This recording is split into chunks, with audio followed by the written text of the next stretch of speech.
Dito sa Papa Dudut Stories, ikaw ay hindi nag-iisa.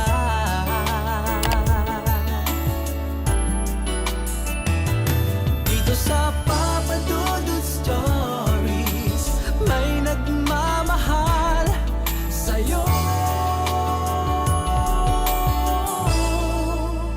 Papa Dudut Stories, Papa Dudut Stories.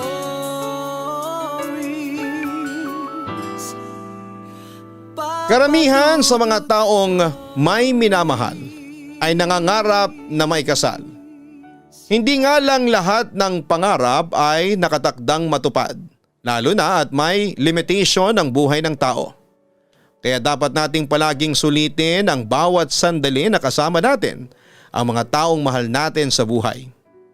Dear Papa Dudut, isa sa mga pangarap ng babaeng kagaya ko ay ang makasal sa taong minamahal namin. Para sa akin kasi simula yun ang katuparan ng mga gusto kong mangyari sa buhay ko. Ang makasal ako, makasama ko ang lalaking pinakamamahal ko at magsimula kaming bumuo ng masayang pamilya. Minsan nga lang ay hindi lahat ng gusto natin ay ipagkakaloob ng puong may kapal. Ang sabi nga nila, may malalim na dahilan ang bawat pangyayari sa buhay natin. Kumusta po kayo Papa Dudut? Sana po ay nasa mabuti kayong lagay at kalusugan habang binabasa itong sulat ko. Tawagin niyo na lamang po ako sa pangalang Casey. 31 years old, nagtatrabaho bilang mananahit dito sa Marikina. High school pa lamang ay magkasintahan na kami ni Donnie, Papa Dudut. Pareho naming first love ang isa't isa. Hindi naging perpekto ang relasyon namin, pero masasabi ko na naging matapat kami sa isa't isa. At yun ang isa sa mga dahilan kung bakit mas tumatag ang relasyon namin. Hanggang sa makarating na nga kami sa kolehiyo. Kaya lang dahil sa kapusukan naming pareho, isang pangyayari ang hindi namin inaasahan na darating sa buhay namin Papa Dudut. Buntis ka? Buntis ka talaga? Hindi makapaniwalang tanong ni Donnie nang sabihin ko sa kanya ang tungkol sa ipinagbubuntis ko. Oo nga, mahirap ba talagang paniwalaan yun? Naiinis na wika ko. Hindi naman sa ganun, pero paano nangyari na buntis ka? Tanong pa niya. Anong ibig mong sabihin? Gusto mo bang ipaalala ko sa iyo yung mga lugar kung saan mo ako dinala para may mangyari sa ating dalawa? Naiiritang turan ko. Casey, nagtataka lang naman ako kasi hindi ba nag-iingat naman tayo, ang sabi niya. Oo, pero may ilang beses na hindi ka gumamit ng proteksyon na mag-sex tayong dalawa. Malamang yun ang dahilan kung bakit ako nabuntis ngayon. Sinabi ko naman kasi sa'yo na huwag na nating ulitin, hindi ba? Paano to? Ano nang gagawin natin ngayon? Naiiyak na sabi ko. Hindi na kaagad nakapagsalita noon si Donnie at baka sa mukha niya ang labis na kaba. Ano na Donnie? Bakit hindi ka na nagsalita dyan? Ito na nga bang sinasabi ko? Ako lang mag-isa ang maiipit dito. Sigurado ako na papatayin ako ng mga magulang ko kapag nalaman nila ang tungkol dito. Kung bakit naman kasi pumayag-payag pa ako sa gusto mong mangyari. Eh di sana, hindi ako namumroblema ng mag-isa ngayon. Panunumbat ko sa kanya.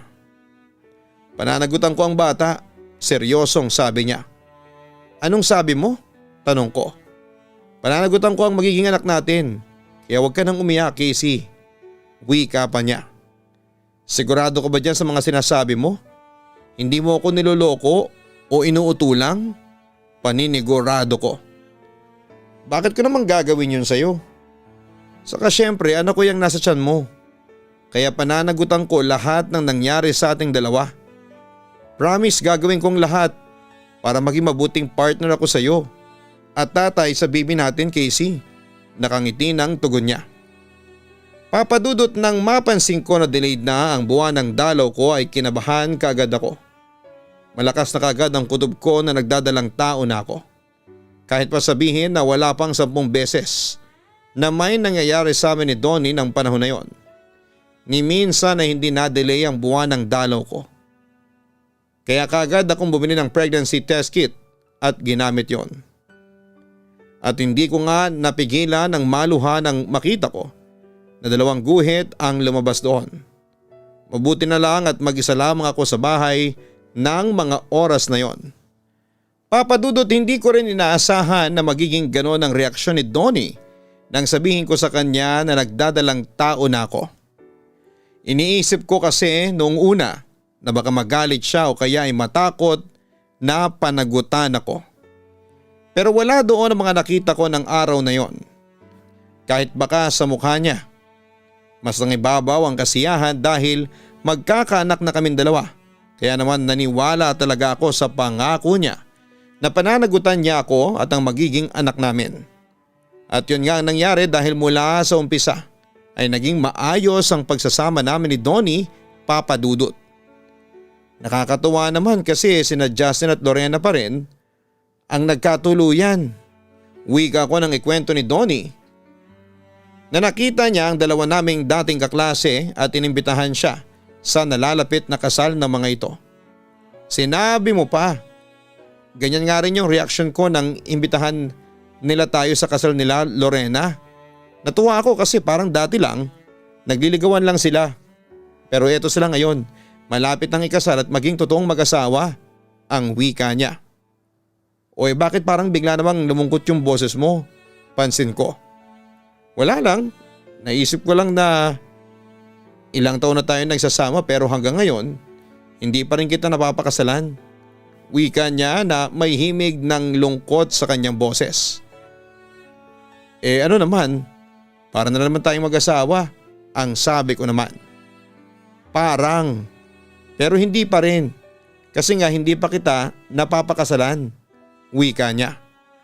Hindi naman importante yon para sa akin, sweetie, kasi sa ilang taon ng pagsasama natin, wala kang ibang pinakita at pinaramdam sa amin ang anak mo kung hindi puro pagmamahal. Wika ko. Pero gusto pa rin kitang pakasalan. Gusto kong sabay tayong humarap sa altar at mangako sa Diyos na mamahalin natin ang habang buhay ang isa't isa, ang sabi pa ni Donnie. Mangyayari din yun, siguro hindi pa nga lang ngayon. Kasi nga medyo gipit pa tayo.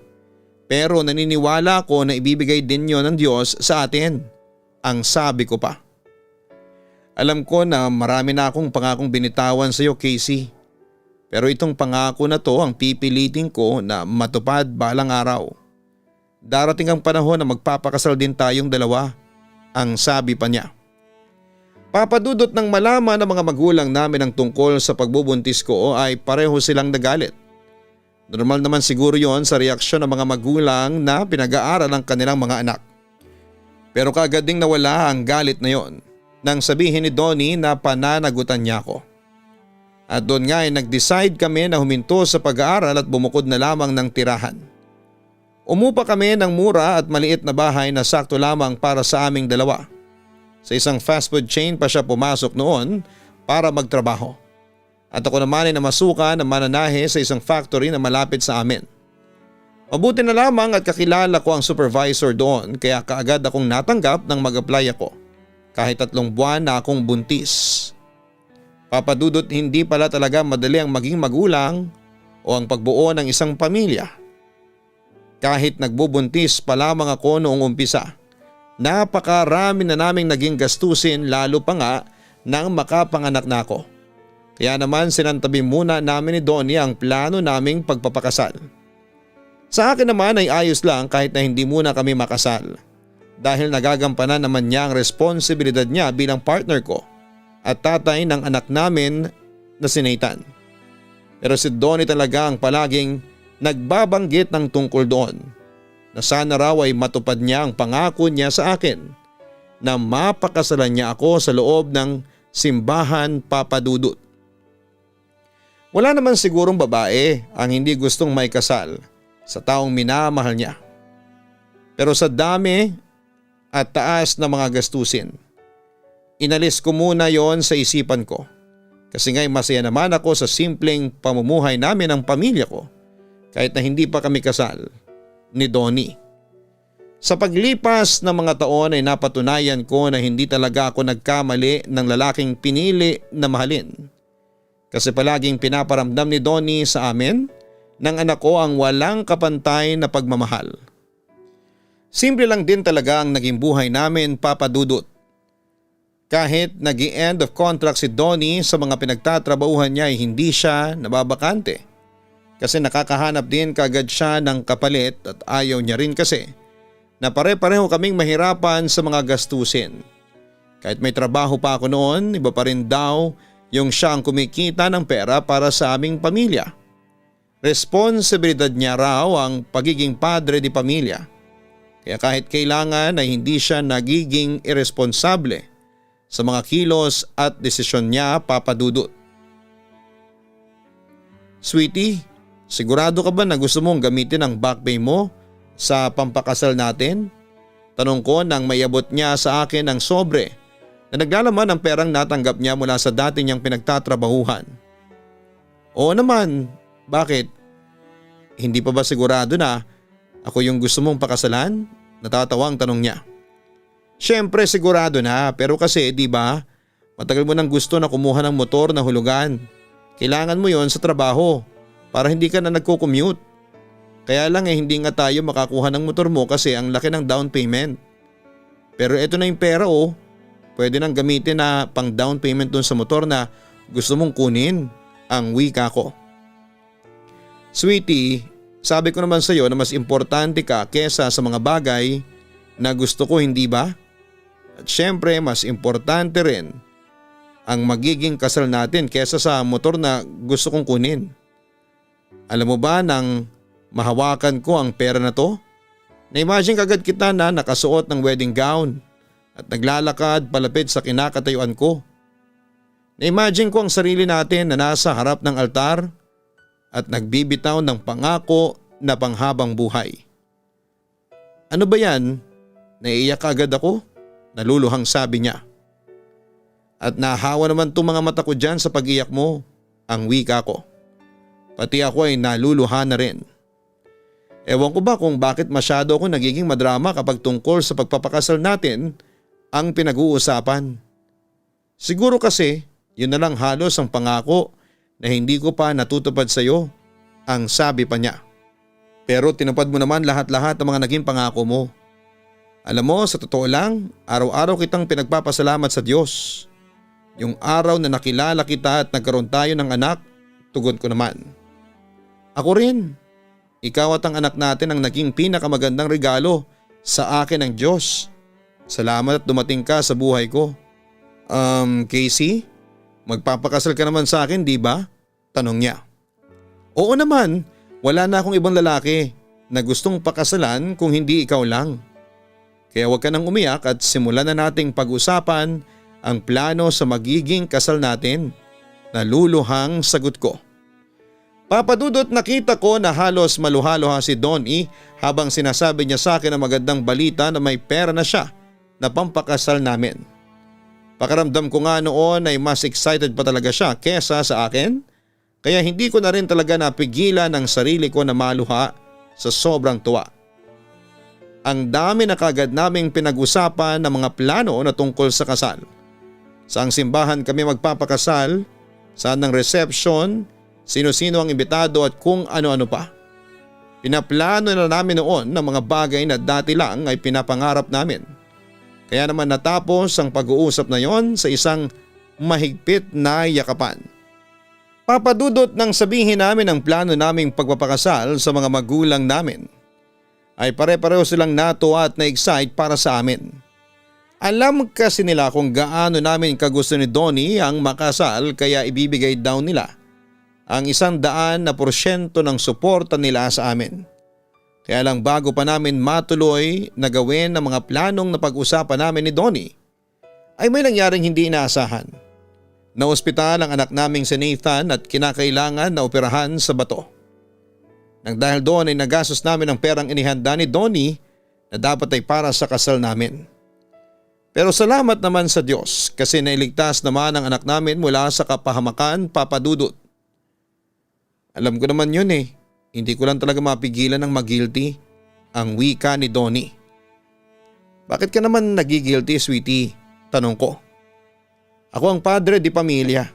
Kaya dapat na pinaghahandaan ko ang ganitong klase ng emergency sa buhay natin. Dapat palagi ako may nakatabing pera para sa mga ganitong klase ng bagay. Paano kung dalawa kayo ni Nathan na biglang na ospital, saan ako kukuha ng mas malaking halaga para sa pagpapagamot ninyo? Saka dapat din na gumawa pa ako ng paraan para hindi magalaw ang pera na para sa kasal nating dalawa.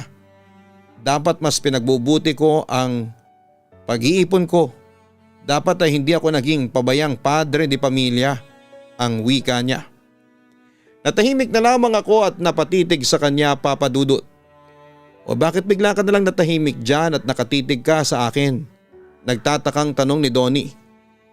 Ang totoo ngayon ko lang kasi mas na-realize kung gaano ko kamahal ng Diyos.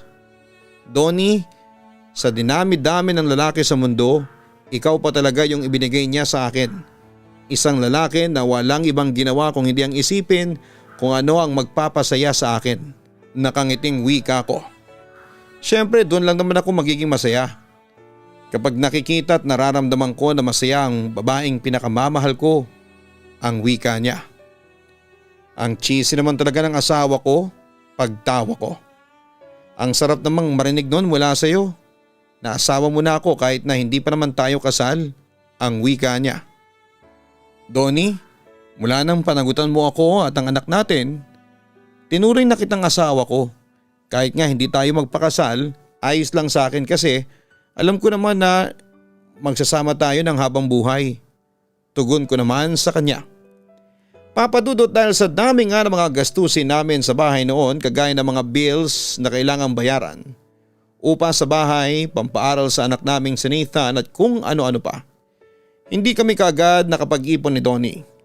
Kaya nang maospital ang anak namin at kinailangan na operahan, ang perang pampakasal sana namin ang nagamit namin para kay Nathan.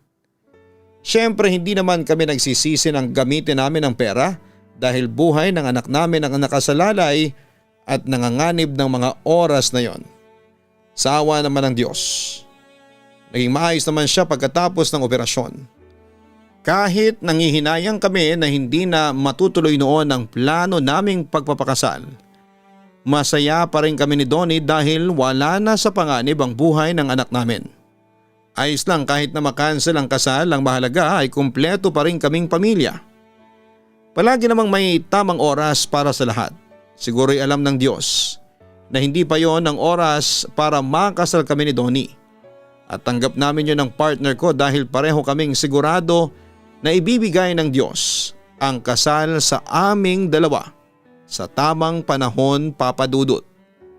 Mula noon ay sabay na naming pinag-effortan ni Donnie ang pag-iipon para sa kasal namin. Paunti-unti ay palagi kaming nagtitira ng maliit na halaga mula sa sinusweldo namin. May mga oras na nagagalaw namin yon lalo na kapag nagigipit kami o kaya ay may emergency na nangyari. Kagaya ng nanay ko na ospital kaya gumastos din kami ng malaki. Pero ginagawan din namin ang paraan para maibalik ang naipon namin.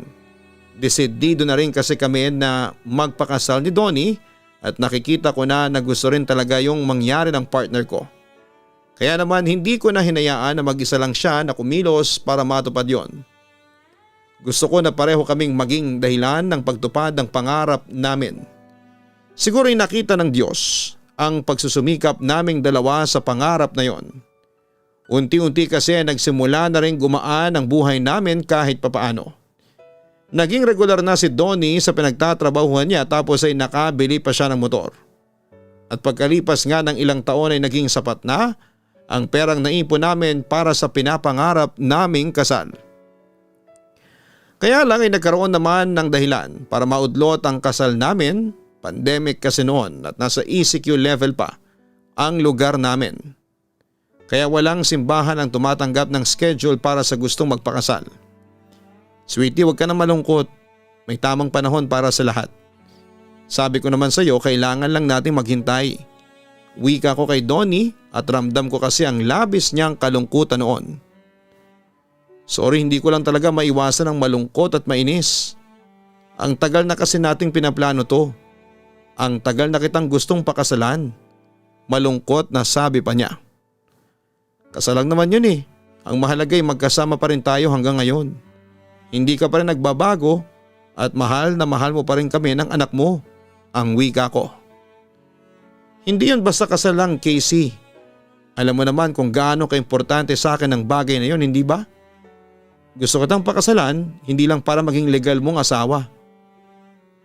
Gusto ko na makasal tayo kasi naniniwala ko na doon ko mapapatunayan sa iyo kung gaano kita kamahal. Gusto ko na hindi lang ang anak nating si Nathan ang magdala ng apelyido ko, kung hindi pati na rin ikaw. Gusto ko na araw-araw kitang tatawagin na misis ko, giit niya. Ikaw talaga, Donnie, pinapakilig mo lang ako, nakangiting wika ko. Seryoso ko, Casey.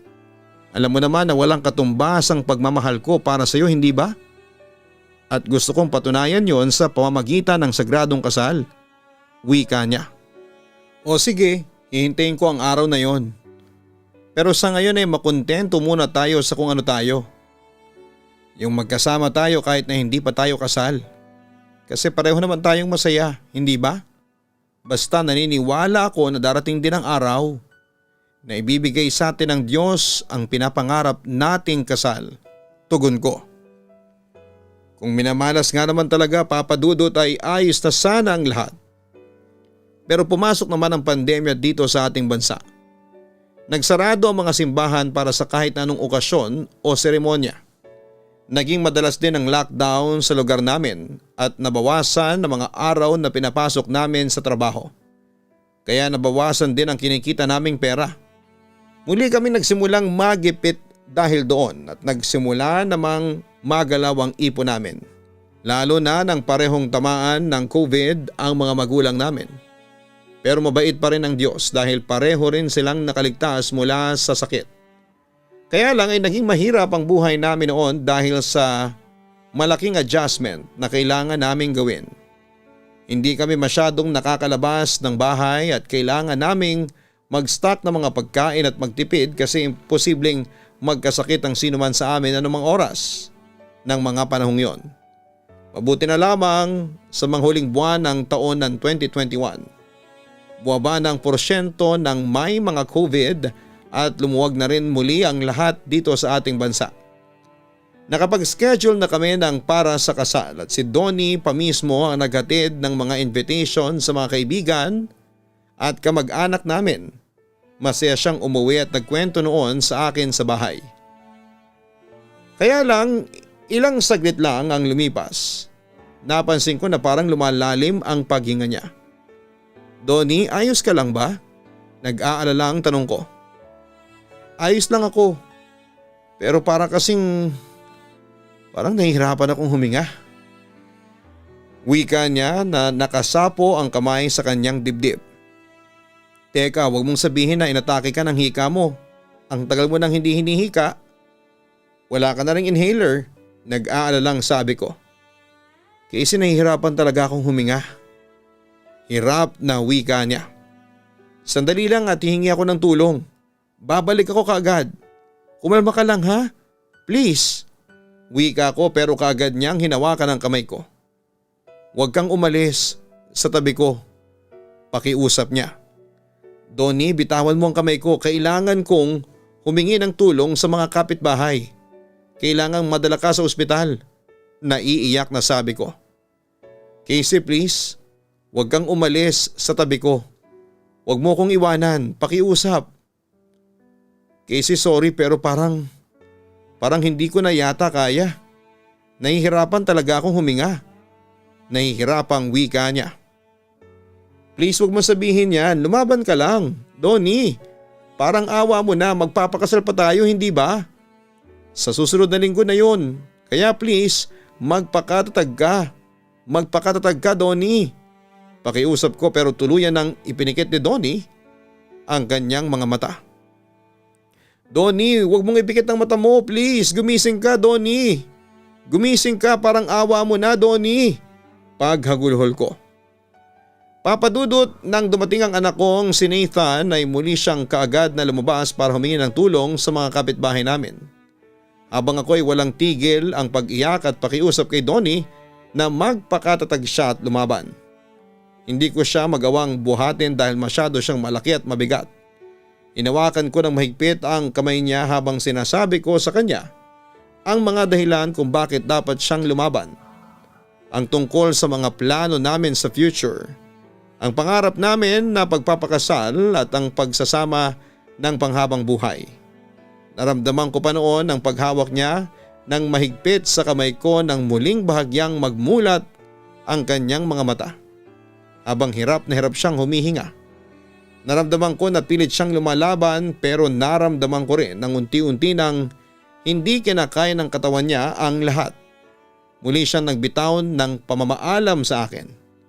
Nagpasalamat sa lahat ng magagandang alaala naming dalawa. At ang kahuli-hulihan kong narinig mula sa kanya ay ako lang ang babaeng mamahalin niya hanggang sa kabilang buhay. Papadudot ng madala si Donnie sa ospital, katulong ang mga kapitbahay namin ay kaagad sinabi ng doktor na wala na siyang buhay. Namatay siya nang dahil sa sakit niya na asthma. Sobrang sakit noon para sa akin at halos nawalan ako ng malay. Pilit akong nagpakatatag dahil kasama ko rin noon ang anak naming si Nathan. Pero nang muli kong makita ang katawan ni Donnie na wala ng buhay, hindi ko na napigilan ang sarili ko na mapahagulhol. Niyakap ko pa ulit siya habang paulit-ulit na nakikiusap na buksan niya ang mga mata niya. Nagumising siya para sa akin dahil magpapakasal pa kaming dalawa. Pero bigo na muling bumalik sa akin ang asawa ko. Grabe lang talaga, Papadudot, dahil napakarami na naming pinagdaanan ni Donnie. Ang bawat isa ang naging sandalan at kuhana namin ng lakas sa napakaraming taon. Sa kanya na rin umikot ang mundo ko kaya hindi ko rin talaga alam kung paano pa muling magsisimula. Paano pa ako muling mabubuhay kung hindi na siya kasama. Pero kagaya ng sinabi ng mga magulang ko at magulang ni Donnie ay kailangan ko pa ring magpakatatag para sa anak naming si Nathan. At yun ang ginawa ko kahit napakahirap. Isang linggo na lang noon, Papadudot, dapat ay ikakasal na kami ni Donnie. At hindi ko akalain na yung araw na dapat ay kasal namin ang araw na huling beses ko siyang makakasama. Dahil yun din ang araw na naging libing niya. Ang damit niya na pangkasal ang suot niya noon at sinuot ko rin ang dress na dapat ay pangkasal ko. Nakiusap ako sa pare na basbasan kami bilang mag-asawa kahit man lang sa huling araw na makakasama ko ang katawan ni Donnie. Umayag naman ang pare at ang araw ng libing niya ay ang araw din ng naging kasal naming dalawa. Gusto kong iparamdam noon kay Donnie na kahit nasa kabilang buhay na siya, tinupad ko pa rin ang pangarap namin na magpakasal. At tutuparin ko rin ang pangako ko na siya lang ang lalaking mamahalin ko habang ako ay nabubuhay sa mundong ito. Papadudot, salamat po sa pagbibigay ng oras na mabasa itong sulat ko at hindi ko man kasama si Donnie na nakikinig sa oras na mabasa niyo ito ay sigurado naman ako na masaya siya kasi nakikita niya akong patuloy na nagpapakatatag sa buhay para sa anak naming si Nathan. Ganon talaga siguro ang buhay. Hindi ibig sabihin na naiwan na tayo ng taong mahal natin ay hindi natin sila makakasama. Dahil ang totoo ay maiiwan pa rin sa atin ang pagmamahal nila. Dito ko na rin po tinatapos ang sulat ko. Nakasubscribe na rin po ako sa Kaistorya YouTube channel at sa Papadudot Family YouTube channel. Yours truly, Casey. Maraming salamat, Casey, sa pagsulat mo dito sa aking YouTube channel. Nakakalungkot isipin na kung kailan totoong malapit na kayong ikasal ni Donnie ay saka naman siya kinailangan pang mawala. Pero sadyang ganoon ang buhay. Hindi natin alam kung kailan tayo mawawala sa mundong ito. Masakit lang kasi na matutupad ninyo na sana ang sana'y magandang buhay at pinapangarap na kasal na gusto ninyo. Dalangin ko na sana ay patuloy ka pa ring magpakatatag para sa anak mong si Nathan at baunin ang walang kapantay na pagmamahal ng namayapa mong asawa na si Donnie. Hanggang sa muli, ako po ang inyong si Papa Dudut. Maraming salamat po sa inyong lahat.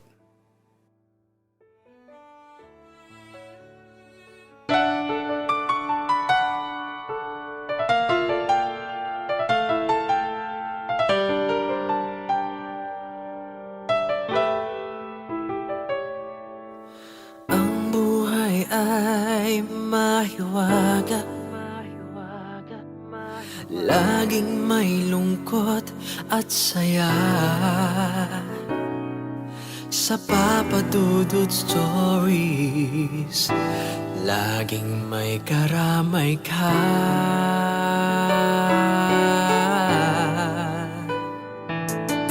Mga problemang kaibigan,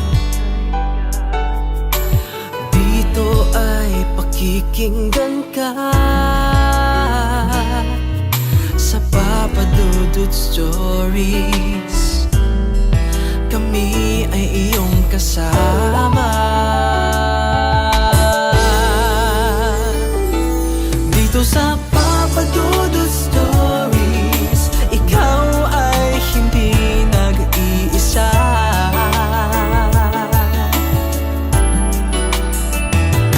Dito sa Papa Dudut Stories, may nagmamahal sa'yo. Papa Dudut Stories, Papa Dudut Stories, Papa Dudut Stories. Hello mga ka-online, ako po ang inyong si Papa Dudut. Huwag kalimutan na mag-like, mag-share at mag-subscribe. Pindutin ang notification bell para mas maraming video ang mapanood ninyo. Maraming salamat po sa inyong walang sawang pagtitiwala.